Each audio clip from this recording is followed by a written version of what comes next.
October 27th, part 3.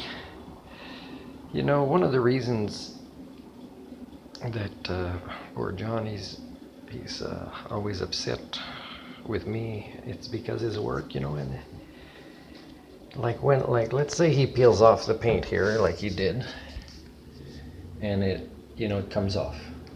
And I've been talking to him for a while about keeping the fans going, window open, the priority of the order to do things, how to make sure that the paint is dry, the order of where to paint, also the lighting.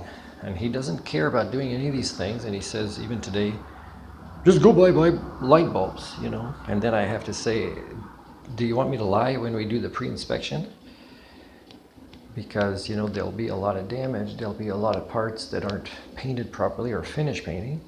Of course, it helps when you turn on the lights sometimes to see this, but also don't rush through things. And he criticized a lot of other painters for things, and then he's doing it too. Like he didn't sand properly because he's given up. And he's given up because he's running out of time, but he doesn't accept help. And when he gets help, he abuses it and loses it. So again, quality. And again, if you're going to work with people or for people, there's no way life skills shouldn't be mandatory. And I feel bad for him because he's going to Vancouver Island and his life isn't going to get better, because I told him, our reputations travel with us, but his skill sets with people will travel with him, and it'll sabotage his relationship. I don't know if she's got a Spanish accent. I don't know if she's from Mexico, the girlfriend, but his genetic material based on the disability, is possible that he could give birth to an offspring that is also disabled. But there's a lot of cultures, like from the Philippines or other places, where they so want a man for that reason that they are so uncaring of their own unborn children or unfertilized eggs.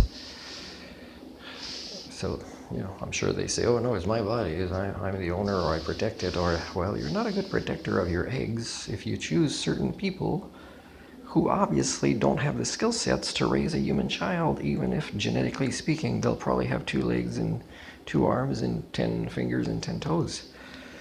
I want him to succeed and be happy. Like for me, the first 8 to 9 years on Vancouver Island were happy and improvements. After that, I knew I hit the ceiling that I can hit in that environment based on the lack of a desire for personal development of the norm.